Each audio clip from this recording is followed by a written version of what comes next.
Hey guys, Robbie K here, coming at you with another Robbie K's movie reviews.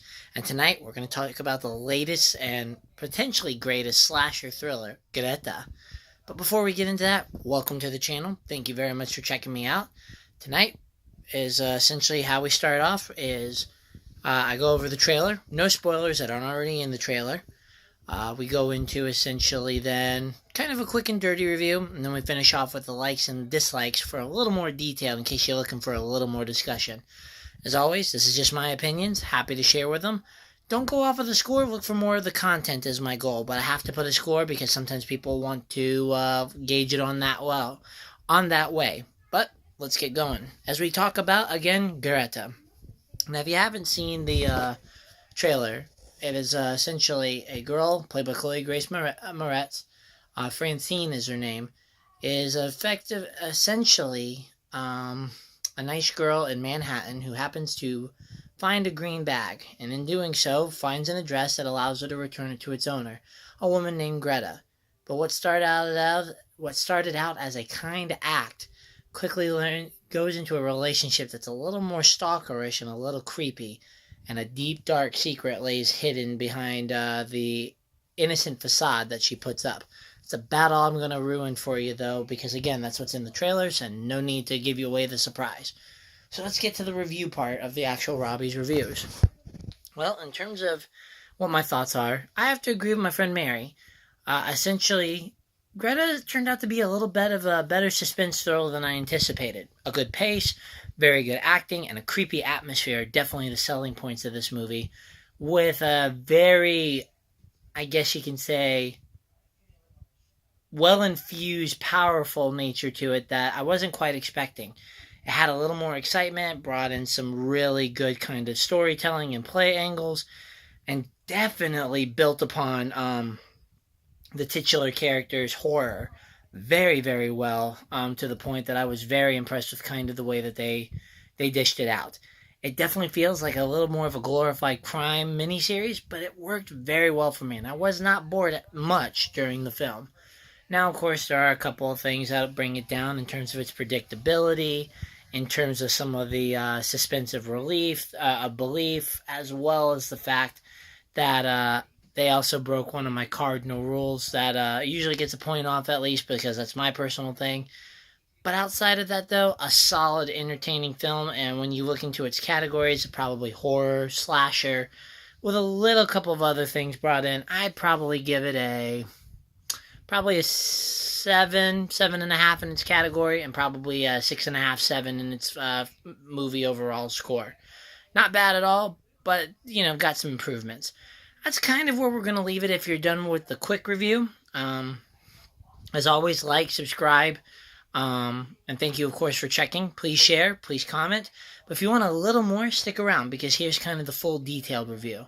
In terms of Greta, the first thing is that it gets props for its pacing, because a lot of these kind of slasher thrillers don't necessarily have the pace I myself get really excited about. When it comes to these kinds of films, you can find some dragging along and kind of getting stuck in the details and the circular arguments. And unfortunately, it didn't do that. It did a very nice job of continuing this game of cat and mouse, seeing the obsession grow. And it worked very, very well in terms of it. I gotta give it props that it found ways to continue that creepiness by expanding upon just what Greta was willing to do to get to talk to Francine. It worked so well. Or Frances, I'm sorry, not Francine, Frances. It worked so well on terms of just seeing that evolution that I was actually pretty impressed with some of the creative ways of bringing that interesting demeanor back into it. I give them props for setting, for use of shadow, light, and finding a way to make a big city feel very insecure, safe place that, didn't involve aliens or some type of massive robot destroying stuff. It was so well played out and well designed that I think that's what brings the horror aspect of it. The acting is hands down awesome. All kind of three main characters doing a fantastic job. Chloe Grace, again, finally getting a character that I've really liked to see her in. She captures it beautifully, does a great job with the emotional spectrum. The girl really knows how to bring her characters to life. her sidekick and kind of wingman had that edge, that sass, worked very well. A good kind of um, polar opposite of the good girl that Chloe's character is. And then, of course, there is the lady who plays Greta as well. Holy free holies, she has got a lot of the characters down. Again, I can't say much more than that because I don't want to reveal stuff, but let's just say that the stuff you see in the trailers is only the surface for how well she's able to bring out the darker, more obsessive side of the human psyche. In addition, like I said, I gotta say that the pacing just worked very well for me. These kinds of movies have the potential to be, again, slow and very stuck in its ways, and I think it found a way to continue to sort of refresh the storytelling, and again add that element of horror that just kept evolving more and more until you hit an exciting climax. Um, I think that again, it just put all these pieces together, and I think that's why I really enjoyed it. Now, of course, there are some funny moments to it, whether intentional or unintentional, but it definitely, overall, I think had the feel of those things that give you the creeps. I'm trying to think if there was anything else. Good runtime is kind of a minor like, but a like nonetheless.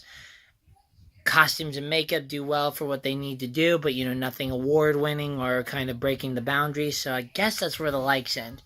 Now, in terms of the dislikes, first of all, there's a cardinal rule. If you guys know me well, and I won't reveal it if you don't, so I don't ruin anything, there are the 3 cardinal rules that I have, and they broke one of them for me. And, in terms of it, it's probably my biggest one, so it gets a point off or so for that, just because of the fact that that particular thing bothers me more than others.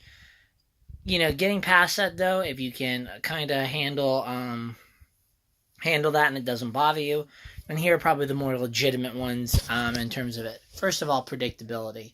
For the most part, Greta tries its best, but it's a very linear story that has a lot of things you've seen in either books, kind of true crime shows. So, breaking that unique mold is always very difficult. And I think they did a decent job in some aspects, but overall the story is there. In terms of just, where it's going. And in terms of character development, this was definitely not the one that had the most character bite to it. I would have loved to get a little more of Frances and even her roommates kind of intertwining, how they knew each other, etc. A little better than what we got in here. It's not awful by any means, has that emotional kick to it somewhat, but it just doesn't quite deliver the full-on punch of character developing. Even in terms of Greta, there are some components and ideas that are very much kind of flown over, glazed by, and not quite putting that solid dimensional pack that I think they were looking for. Now, again, I think the creeps kind of took the place of that, and in a film like this, you're probably looking for more creeps and scares and actual story. But hey, I found movies that have had a good balance into it, and I kind of wish that they had done that. But solidly, still a good component there. Again, there are some things that took away from the creepiness and mostly that kind of suspense of reality. Whether it be the Axis components, the naivety and kind of ignorance of some of the other characters, to even understanding the timing components and stuff like that. I think that's definitely where they missed it, and by kind of putting reality on hold, the suspense totally kind of got lost at times because of how ridiculous it was. It's not awful, mind you, but, I kind of think that took away from it. And in terms of it, the predictable nature of the potential to turn this into a series, unfortunately, means that we don't quite get the best closure and wrap-up that I was hoping for. It's not awful at all, but it works. It could have had probably a little better wrap-up to not be such a franchise hit like that, but I guess we'll see how much it makes in this one. Outside of that, guess that's about it, so let's wrap it up. In all honesty, Greta turned out to be much better than I anticipated. It's got a little bite, it's got some creepiness, great acting, and a good pace that surprisingly makes it super stellar for those looking for kind of a creepy horror. Yeah, I wasn't that scared. I guess that's going to be another kind of thing that if you're looking for those to really keep you up at night, not the case for this film. But it also, again, is a different kind of horror movie. I myself think it's probably not worth a trip to the theater without some friends. So, not the super off the wall horror that I think they were going for. But then again, also not a bad attempt. It's fine. It's fun. It's got its moments, and it's got some areas of improvement that it needs, primarily in the storytelling aspect and character development. But nevertheless, getting past all the other kind of limitations for me that this movie had, it's a solid entry into the genre. Again, the scores are probably 7.5 in terms of its category, or 7, and then movie overall is probably around a 6.5, 7 as well. So again, something that's interesting, but probably you can check it out on Netflix and be okay. As always, thank you very much for checking out. Like, share, bring up comments. I'll do my best to kind of follow up on it. But until then, you'll see another movie review from me tomorrow. Thanks, guys. Bye.